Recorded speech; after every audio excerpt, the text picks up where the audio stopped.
You blame the only man who tried to save you. Those 7 words froze the entire ballroom before the engine even stopped shaking. At 9:14 on a bright Thursday morning in downtown Cleveland, Whitmore Dynamics unveiled the machine that was supposed to rescue its future, a polished hydrogen industrial engine standing under white lights like a monument to power. Reporters held their cameras high. Investors leaned forward in gray suits. Executives smiled the careful smiles of people who had already spent the money they expected to make. On stage, Claire Whitmore stood behind a glass podium, flawless in a navy blazer, her blonde hair pinned back, her voice calm enough to make fear sound like strategy. "Today," she said, "we prove that American engineering still leads the world." Applause rose. Flashbulbs blinked. Somewhere near the rear doors, a single dad in a faded work jacket stood beside his 16-year-old daughter, holding a stack of oil-stained notebooks against his chest. Ethan Miller had not been invited as a guest of honor. He had not been thanked. For 10 years, Whitmore trucks had backed up to his little garage outside Akron and dumped broken engines onto his concrete floor like they were leaving trash at the curb.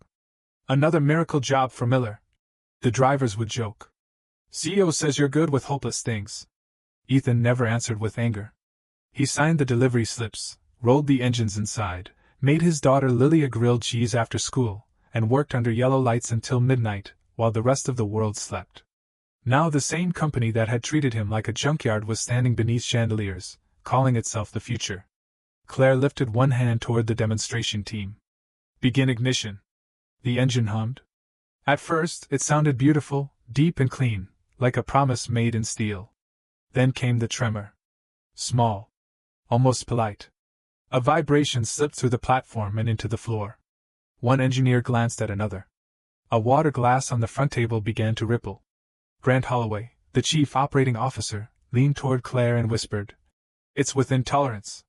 But Ethan's eyes narrowed. He knew that. Rhythm. He had heard it in Engine 7A, then 14C, then 22F, and in dozens more they had thrown at him over a decade. It was the sound of a design begging to be heard. Lily touched his sleeve. "Dad?" He looked at the stage, not with panic, not with pride, but with the quiet grief of a man watching people ignore the truth one final time. A warning light blinked amber on the control panel. The hum became uneven. The applause faded into murmurs. A young technician said too loudly, "Shut it down." Grant's face tightened. He stepped toward the microphone before Claire could move. "Ladies and gentlemen, this appears to be an issue with an outside service modification." The screen behind him changed. A maintenance file appeared, and there it was in cold black letters, "Miller Precision Repair." Every head in the room turned toward the back. Ethan felt the weight of their judgment land on him, familiar and heavy. Lily's cheeks flushed, but he gently placed one hand over hers. Then he walked forward, each step steady on the marble floor, carrying 10 years of silence and notebooks nobody had wanted to read. Claire stared at him as if seeing him for the first time. "Mr. Miller," she said, her voice sharp, "what did you do to my engine?" Ethan stopped beneath the stage lights. The room smelled of hot metal, expensive perfume, and fear dressed up as authority. He opened the first notebook. "No, Ms. Whitmore," he said quietly. "The question is what your company did to every engine before it reached me." 10 years earlier, before the ballroom, before the cameras, before Claire Whitmore ever heard Ethan Miller say her name, there was only a 2-bay garage on County Road 18 with a cracked concrete floor and a hand-painted sign that read Miller Precision Repair. The place smelled of motor oil, sawdust, and burnt coffee. Rain tapped softly against the tin roof that October morning while Ethan stood under the hood of a delivery van, trying to make 20-year-old parts behave like they still believed in second chances. In the corner, 6-year-old Lily sat on an overturned milk crate, coloring a picture of a house with a purple roof. She had been quiet since her mother's funeral, not silent exactly, but careful with words, as if every sentence cost something the family could no longer afford. Ethan glanced at her, then at the unpaid bills clipped beneath a magnet shaped like Ohio. Rent. Heat. School lunch. Medicine from the winter she kept coughing through. He took a breath, wiped his hands on a red rag, and whispered, "One more job, Lord. Just one honest job." That was when the first Whitmore truck rolled in. It was white, clean, and too polished for that road, with the company logo shining on the door like it belonged to another America. The driver stepped out holding a clipboard and looking around as if the mud might jump on his boots. "You Ethan Miller?" he asked. "Yes, sir. Got a broken test engine. Somebody said you handle odd repairs." Ethan looked past him to the flatbed. The engine strap there was not ordinary scrap. Even under grime and transport dust, he could see custom housing, advanced thermal shielding, high-grade fasteners, and a failure pattern that did not match carelessness. "Who sent it?" Ethan asked. The driver shrugged. "Whitmore Dynamics. Some new chief executive just took over. They want it done cheap and quiet." Cheap and quiet. Ethan heard both words clearly. He also heard Lily shifting on the milk crate, her crayon stopping mid-stroke. "What is the timeline?" he asked. "Tomorrow morning." Ethan almost laughed, but he did not. Pride was expensive, and that year he could not afford much of it. "Unload it." By midnight the garage was full of yellow light and cold air leaking under the doors. Lily slept on a little cot behind the office wall, wrapped in Ethan's old navy sweatshirt. Ethan worked alone, turning bolts by feel, listening to the engine like a doctor listening to a tired heart. There was a micro-fracture near the heat collar. Not random. Not abuse. Something in the design had asked metal to carry more stress than metal was made to carry. He wrote it down in a black notebook, careful and exact. Engine 1A. Thermal ring distortion. Early vibration signature. Possible design concern. At 2:17 in the morning, the engine turned over smoothly. Ethan stood back, exhausted, his eyes burning, but there was no celebration in him. Only concern. The next day, the driver returned, surprised to find the engine running. He gave Ethan an envelope with less cash than promised and a contract for future overflow work. Ethan looked at the amount, then at Lily standing in the office doorway with sleepy eyes. "Is that good, Daddy?" she asked. Ethan folded the contract once. Then again. "It is work," he said gently. "And work can be grace when a man remembers who he is while doing it." He signed his name, not knowing that the signature would open the door to 10 years of broken engines, buried warnings, and a truth powerful people would one day wish he had never found. By the third year, the garage had become a quiet graveyard for machines nobody at Whitmore wanted to explain. Engines arrived on flatbeds under gray tarps, strapped down with orange bands, marked with codes that sounded official enough to hide embarrassment.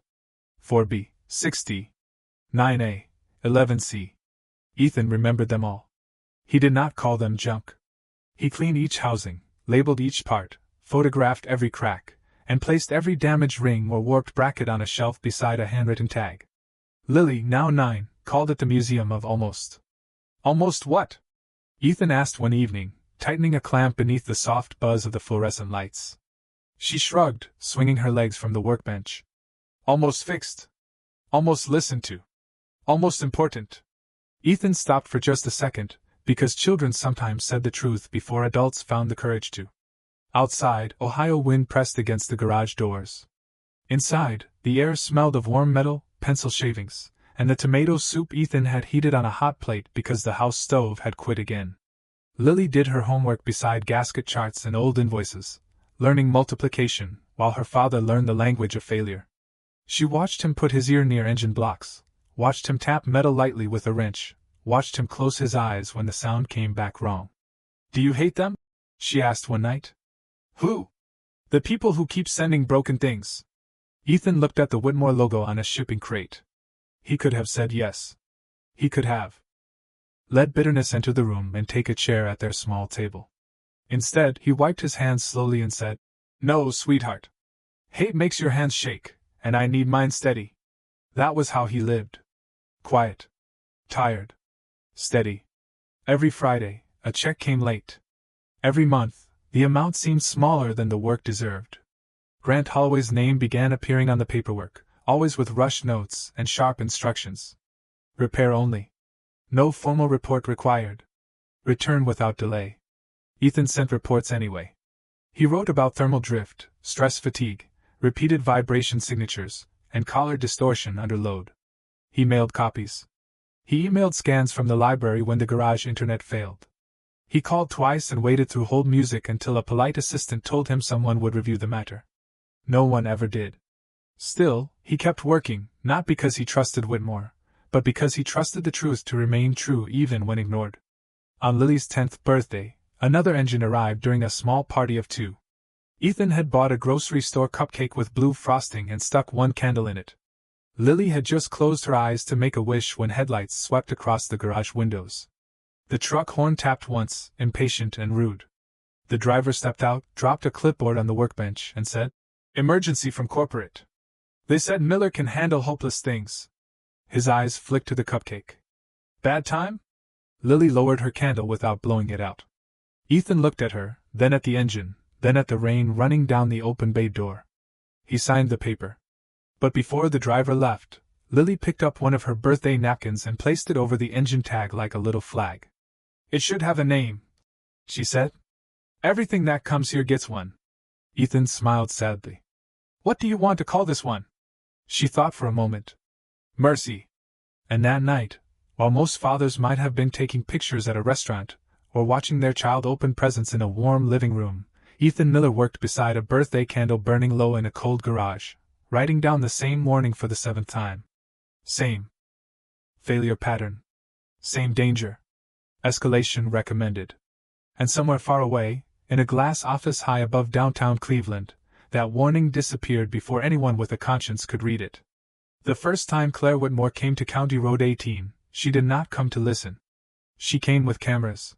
By then, Ethan had been repairing Whitmore engines for 6 years, long enough for the cracked concrete floor to carry permanent half-moon stains beneath each workbay, long enough for Lily to grow from a quiet little girl with crayons into a sharp-eyed 12-year-old who could tell the difference between a loose bearing and a warped collar just by the sound.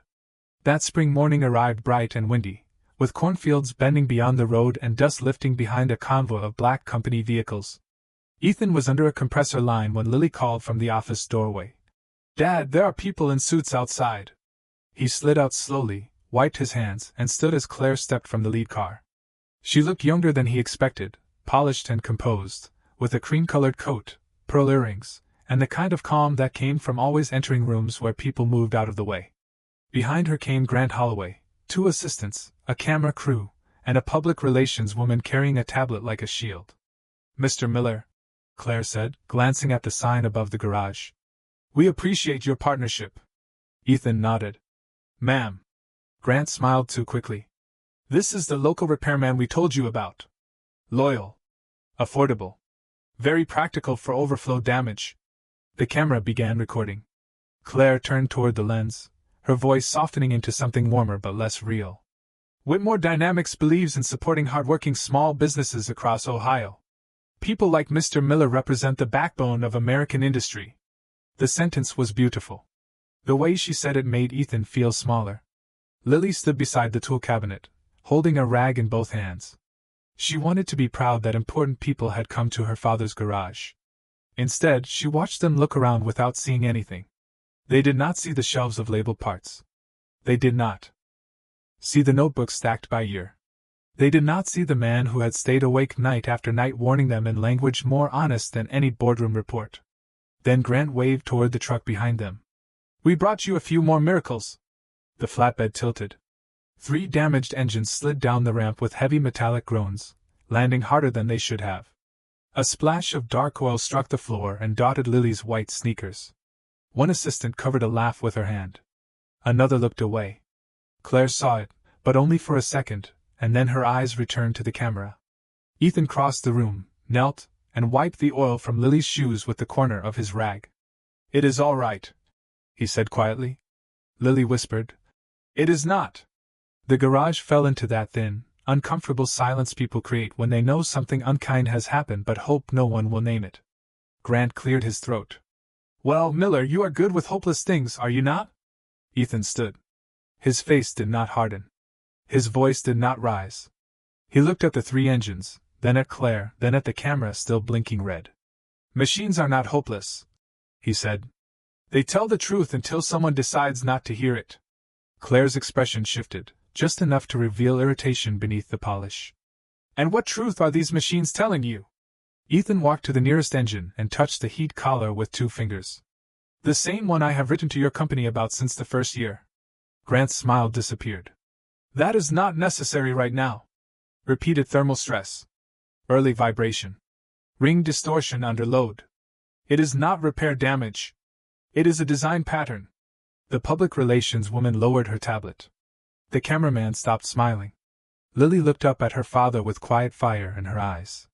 Claire, however, gave him the measured look of a woman deciding whether a man was brave or simply inconvenient. "Mr. Miller," she said, "our engineers handle design. We hired you for repairs." Ethan nodded slowly, accepting the insult without letting it enter him. "Yes, ma'am. And repairs are where bad design comes to confess." For one breath, no one spoke. Then Grant laughed, too loud and too late, and guided Claire toward the car. The cameras followed. The dust rose again. The convoy left. But long after the road grew quiet, Lily stood beside the oil mark on her sneakers and asked, "Will they ever listen?" Ethan picked up his notebook and wrote the date at the top of a clean page. "One day," he said, "they will hear every word they threw away." By the 8th year, Lily no longer needed to ask what was wrong with an engine before Ethan explained it. She could hear it.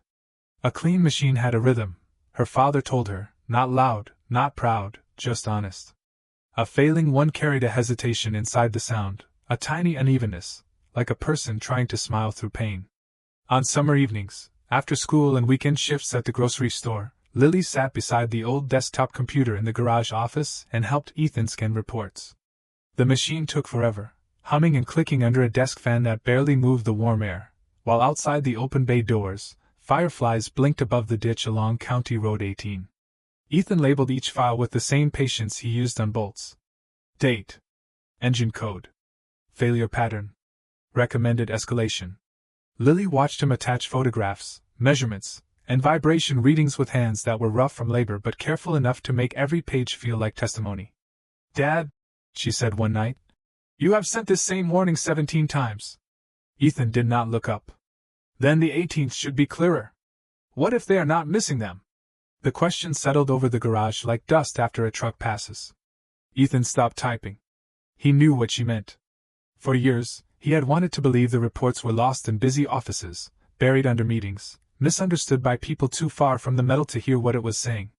Mercy gives people room to be mistaken. But mercy is not blindness. Lily clicked through a folder of scanned delivery forms and froze. "Come here." Ethan leaned over her shoulder. On the screen was a digital routing receipt from Whitmore's vendor portal, something they had downloaded by accident with a batch of invoices. His report had not gone nowhere. It had been received, opened, and redirected. The user stamp read Grant Holloway. Then came another. And another. 17 warnings, all routed away from engineering review within minutes. Lily whispered, "He buried them." Ethan closed his eyes, not in surprise but in sorrow. There are moments when anger knocks on the door of a good man's heart and asks to be called justice. Ethan did not let it in. He walked to the bay, stood beside a half-rebuilt engine, and rested one hand on the cold steel. The garage smelled of old oil, cut grass, and rain coming from the west. "We need to tell someone," Lily said. "We will," Ethan answered.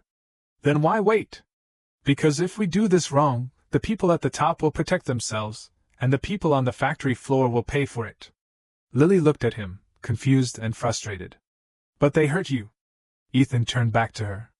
His face was tired, lined deeper now than it had been when the first truck came, but his eyes were still steady. "That does not give me permission to stop caring who gets hurt next." In downtown Cleveland, Claire Whitmore was facing a different kind of pressure. Whitmore Dynamics had borrowed heavily to build its new hydrogen industrial engine program, promising investors safer output, lower emissions, and a future large enough to make every risk sound wise. Board members wanted speed. Customers wanted delivery. Headlines wanted a hero. Grant gave them all the same answer. "Production is on track." Claire believed him because confidence is easier to accept than caution when an empire is leaning on your shoulders. In meetings, she saw charts climbing, contracts expanding, journalists praising her discipline. She did not see Ethan's notebooks. She did not see Lily scanning evidence under a flickering bulb. She did not see the truth being folded, labeled, and stored in cardboard boxes beside a child's old birthday candle. Then, 3 months before the public launch, a sealed test engine failed during a private run outside Columbus. No one was harmed, but the data was ugly. The vibration signature matched every warning Ethan had ever written. Grant stared at the report for a long time, then removed one page, changed the service chain, and typed a sentence that would push the blame toward the little garage on County Road 18. By morning, Ethan Miller's name was no longer just attached to repairs. It had become the shield powerful people planned to hide behind. The letter arrived on a Monday morning, folded inside a white envelope so clean it looked out of place among the grease pencils, coffee rings, and old spark plugs on Ethan Miller's workbench. Lily saw it first. She was 16 now, tall enough to reach the top shelf where her father kept the labeled binders, but still young enough to look at official mail as if it carried weather inside it. "Dad," she said, holding it with both hands. "It is from Whitmore." Ethan wiped his fingers before taking it, because even bad news deserved to be handled with dignity. The words were cold, polished, and expensive. Contract suspension. Liability review. Alleged unauthorized modifications. Pending damages. He read it once. Then again. The garage seemed to grow quieter around him. Outside, a pickup rolled by on County Road 18, tires hissing through morning rain. Inside, the fluorescent light flickered above the bay where engine 31F sat half-covered, its parts arranged in perfect order like a truth waiting to testify. Lily's voice shook. "They are blaming you." Ethan folded the letter carefully along its original crease. "They are trying to." By noon, Whitmore had frozen payment on every open invoice. By 3 o'clock, a bank representative called about the business line of credit. By evening, a local news site had posted a short article with a headline that made the little garage sound careless, small, and guilty. Lily stood in the office doorway, reading comments on her phone until Ethan gently took it from her hand. "Do not let strangers teach you who your father is," he said. "But they are lying." "Yes." "Then say something." Ethan looked through the dusty office window at the shop floor, at 10 years of notes, tags, photographs, and patient warnings stacked in boxes beside the wall. "We will. Not louder than them. Clearer than them." 2 days later, a black sedan pulled up outside the garage. Grant Holloway stepped out with a company attorney and a man carrying a tablet. Grant wore a charcoal coat and the calm smile of someone who had practiced looking innocent in mirrors. "Ethan," he said, as if they were old friends, "this does not need to get ugly." Ethan stood beneath the open bay door, hands at his sides. "Then tell the truth." Grant sighed. "The truth is complicated." "No. It is usually simple. People make it complicated when it costs them something." The attorney cleared his throat and offered a settlement. Ethan would accept responsibility for improper service procedures. Whitmore would avoid further action. The amount offered would pay off the garage debt, cover Lily's college savings, and leave enough for Ethan to breathe for the first time in years. Lily looked at the paper, then at her father. For one brief, human second, Ethan saw the life that money could buy her. A safer car. A better school. Heat that never went out. Groceries chosen without counting. Grant leaned in softly. "Be practical. You are one mechanic. She is one kid. We are a company with 9,000 employees." Ethan's jaw tightened, not from anger, but from the weight of temptation. He picked up the settlement, read the final paragraph, and placed it back in Grant's hand. "You forgot something." Grant blinked. "What?" "An apology." The air changed. The attorney looked down. The man with the tablet stopped tapping. Grant's smile thinned. "You are making a mistake." Ethan nodded toward the shelves of labeled parts. "No. I have spent 10 years studying one." That night, after they left, the garage was colder than usual. Rain slipped down the windows in thin silver lines. Lily found Ethan sitting alone beside the first engine Whitmore had ever sent him, the one he had labeled 1A. "Are we going to lose everything?" she asked. Ethan took a long breath. "Maybe some things." "Are you scared?" "Yes." She sat beside him. The silence between them was not empty. It was full of fear, love, and the kind of courage that does not feel brave while it is happening. Finally, Ethan opened a cardboard box and lifted out the oldest notebook. "Tomorrow," he said, "we start putting the truth in order." Lily wiped her eyes, pulled a chair to the desk, and turned on the scanner. All night, while Cleveland slept and Whitmore prepared its public launch, a father and daughter worked under a flickering garage light, not building revenge, not chasing applause, but preserving the one thing powerful people had underestimated from the beginning, a quiet man's refusal to lie. By the time Ethan Miller stepped back into the Whitmore ballroom, the public launch had already turned into something quieter and more dangerous than failure. The engine on stage had been shut down, but the room still seemed to vibrate with the memory of what it had almost become. Investors whispered into phones. Reporters checked their cameras. Engineers stood in clusters, pale and stiff, pretending not to look at the man in the faded work jacket walking toward the front with a teenage girl beside him and 10 years of notebooks in his arms. Claire Whitmore remained near the podium, her face controlled, but her eyes were no longer cold. They were searching. Grant Holloway stepped between them before Ethan reached the stage. "This is not a hearing," he said. "This is a private corporate event." Ethan stopped. "Then why did you put my company name on that screen?" A few people turned. Grant lowered his voice. "Be careful." Lily moved closer to her father, but Ethan did not move back. "I have been careful for 10 years. The words carried farther than Grant wanted. Claire looked toward the screen where Miller Precision Repairs still appeared beneath the failure chain. The accusation was public now. So the truth would have to be public too. "Let him speak," she said. Grant turned sharply. "Claire, that would be unwise." So was blaming him before asking one question.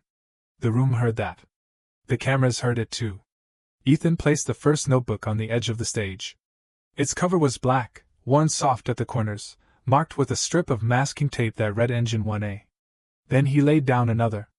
And another. The sound was small, paper against polished wood, but it landed like a gavel.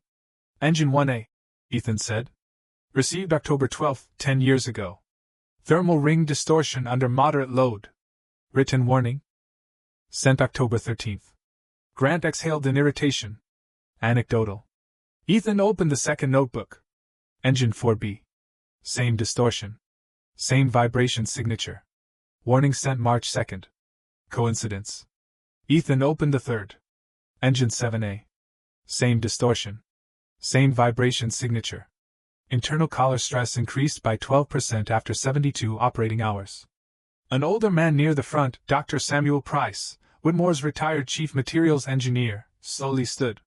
His silver hair caught the stage light. 12%? Ethan nodded. "Yes, sir." "How did you measure that in a rural repair shop?" Grant gave a short laugh. "Exactly." He did not. Ethan looked at Lily. She reached into a canvas bag and handed him a small metal case. Inside were handmade calibration adapters, clean sketches, printed readings, and sensor logs.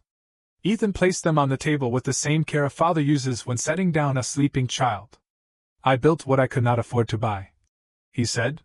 The laughter that Grant had tried to start never arrived. Dr. Price took one of the pages, adjusted his glasses, and read in silence. Claire watched his expression change first from doubt, then to focus, then to something close to alarm. "This is not guesswork," Dr. Price said. "This is a pattern analysis." Grant's jaw tightened. "With respect, he is a repair vendor." Ethan turned to him. His voice stayed low, but now every microphone seemed to lean toward it. "No, Mr. Holloway. I was a repair vendor after my wife got sick, after hospital bills took my savings, after I chose school pickups and dinner at 6 over a career that kept me on the road. But before that, I was a propulsion reliability engineer at Lake Erie Aeronautics. I specialized in thermal fatigue and failure prediction." Claire's lips parted slightly. Lily looked up at her father, not surprised exactly, but moved by hearing the world finally learn what their garage had always known. Dr. Price lowered the paper. "I remember your name," he said softly. "You wrote the Miller Threshold model." The room went still. Even the cameras seemed quieter. Grant looked at Claire, then at the exits, but Lily had already opened her laptop. "There is more," she said, her young voice trembling but clear. "Every warning my father sent was received. Every one was redirected before engineering could review it." Grant snapped. "That is enough." Ethan did not look at him. He opened the final binder and turned it toward Claire. "No, sir," he said. "Enough was 17 warnings ago." The ballroom did not erupt. It emptied of noise slowly, the way a church grows quiet after a hard truth reaches the back pew. Claire Whitmore stood beneath the white stage lights with Ethan's final binder open in her hands, reading the routing records Lily had found. Received. Opened. Redirected. Closed. 17 times. 17 warnings sent from a small garage on County Road 18. 17 chances for the company to stop, look down, and listen to the man it had treated like a convenient tool. Grant Holloway reached for the binder, but Claire pulled it back. "Do not touch it," she said.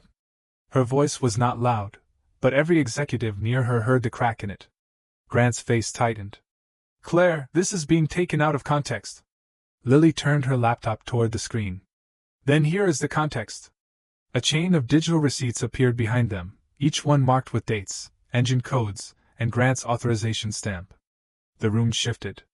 Phones lifted again, but this time no one was recording a product launch.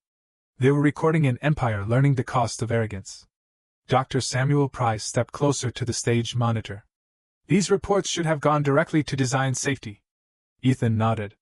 "That is where I sent them." "And they did not." "No, sir." Grant forced a laugh that sounded too thin to survive the air. "A rural mechanic and a teenage girl are not qualified to interpret corporate routing metadata." Lily's face flushed, but she did not look down. "Maybe not," she said. "But I know when a file gets buried in the same place 17 times. Something in Claire's expression changed at that. Not anger. Recognition. She looked at Ethan then, really looked at him, at the oil beneath his fingernails, the frayed cuff of his jacket, the calm posture of a man who had walked into humiliation without bringing hatred with him. "Show me the simulation," she said. Grant stepped forward. "Absolutely not." Claire did not turn to him. "Move." It was the first command she had given all morning that sounded like leadership instead of control. Ethan connected Lily's laptop to the presentation system. The ballroom screen filled with a model of the hydrogen engine, not glossy like Whitmore's marketing version, but honest, skeletal, alive with data. Ethan explained it plainly, without performance. Thermal expansion. Collar fatigue. Load cycling. Vibration amplification after repeated starts. He used words engineers understood, but he spoke slowly enough that the people in the back could follow the moral shape of it. "The engine does not fail because one mechanic touched it," he said. "It fails because the design asks one part to carry the stress of a system that refused correction." The simulation ran. The amber line climbed. The red threshold appeared. A soft gasp moved through the room when the model showed what would have happened after extended field use. No flames. No spectacle. Just shutdown, cascading damage, stranded facilities, broken contracts, and public risk on a national scale. Dr. Price removed his glasses. "He is right." Those 3 words did more damage to Whitmore Dynamics than the failed demonstration had. Investors stood. One board member covered his mouth. A reporter whispered into a live microphone, forgetting the whole room could hear him. Claire lowered herself into a chair, as if her knees had finally learned the weight of the company she had built. Grant backed away from the stage. 2 corporate security officers blocked the side exit, not roughly, not dramatically, just firmly enough to tell the truth had grown legs. Claire looked at him. "You knew." Grant said nothing. "You knew," she repeated, softer now, and that softness made the accusation heavier. Ethan closed his notebook. He did not smile. Lily expected victory to feel warmer, but it only felt quiet. The stock alerts began hitting phones before anyone left the ballroom. Contracts paused. Board members called emergency council. News headlines changed within minutes. Whitmore Dynamics was not collapsing because of a single dad from Akron. It was collapsing because for 10 years, powerful people had confused silence with weakness and repair work with ignorance. Claire turned toward Ethan, her face pale with regret. "Why did you still bring the fix?" Ethan looked at the engine on stage, then at the workers standing near the back wall, men and women in Whitmore badges who had families, mortgages, and lunch boxes waiting in break rooms. "Because truth without mercy can become just another kind of pride," he said. "And I did not come here to watch innocent people pay for guilty choices." For the first time all morning, nobody had an answer. The room simply stood there, humbled by a man they had tried to bury under blame, while the notebooks they ignored became the only map out of the wreckage. 3 weeks after the ballroom went silent, County Road 18 looked the same as it always had. Cornfields leaned under a pale Ohio sky. Gravel popped beneath passing tires. The old sign above Ethan Miller's garage still creaked when the wind came from the west. But inside, nothing felt quite the same. The shelves were cleaner now, not because Ethan had changed, but because people had started arriving with boxes, files, and apologies they should have carried years earlier. Federal investigators had taken copies of the routing records. Grant Holloway had resigned before the board could remove him, though nobody called it honor. Claire Whitmore had stepped down as chief executive officer while the company entered restructuring, and every news outlet that had once repeated the blame now spoke carefully about the mechanic from Akron whose notebooks had prevented a national disaster. Ethan did not watch the interviews. He still opened the bay doors at 7 each morning. He still made coffee too strong. He still reminded Lily to eat breakfast before school, even though she now rolled her eyes with the confidence of a girl who had helped bring a boardroom to its knees with metadata and patience. One cold morning, as Ethan was tightening a bracket on a farm truck, a black car stopped outside the garage. Lily looked up from the office desk. "Dad?" Ethan did not need to ask who it was. Claire stepped out alone. No driver opened her door. No assistant carried a tablet. No camera followed her across the gravel. She wore jeans, a gray coat, and no armor that money could see. For a moment, she stood beneath the old Miller Precision Repair sign as if asking permission from the building itself. Ethan wiped his hands and walked to the doorway. "Ms. Whitmore." Claire looked at him, then passed him to Lily. "I owe your daughter the first apology." Lily froze. Ethan said nothing. Claire stepped inside, her eyes moving over the shelves of tag parts, the notebooks, the old birthday napkin still folded inside a frame near engine 1A. Her voice lowered. "I'm sorry, Lily. I let people treat your father like he was beneath us, and I let you stand in that garage while we did it." Lily held her shoulders straight, but her eyes shone. "You saw the oil on my shoes." Claire nodded. "I did. And you did nothing." The words were not cruel. That made them harder to bear. Claire swallowed. "You are right." Then she turned to Ethan. "I am sorry. Not because the company failed. Because you told the truth long before it cost me anything, and I ignored the kind of man who was trying to save people he did not even know." Ethan looked out through the open bay door. A school bus passed in the distance, yellow against the gray morning. "Second chances are not awards," he said. "They are responsibilities." Claire nodded slowly. "Then give me one that has work attached to it." The board had approved a new independent safety program, funded by Whitmore's remaining assets but controlled outside the company.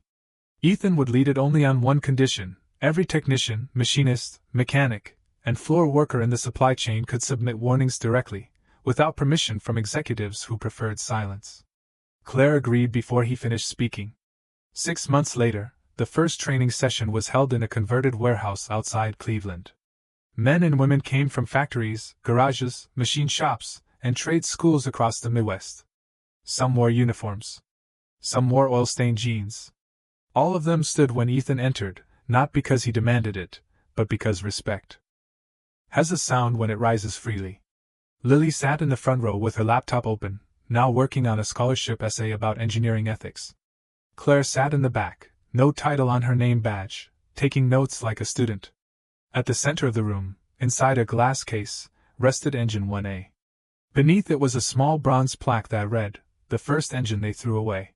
The first truth they refused to hear." Ethan looked at it for a long moment before speaking. "A machine tells the truth through vibration, heat, pressure, and wear," he said. "People tell the truth through what they choose to do when nobody important is watching." The room grew still. Not embarrassed. Not afraid. Just still in the way people become when something decent has finally been named. Ethan glanced at Lily, and she smiled with tears in her eyes. He did not look like a man who had won revenge. He looked like a father who had kept his hands steady. And in that quiet, the world finally understood what dignity had been saying all along.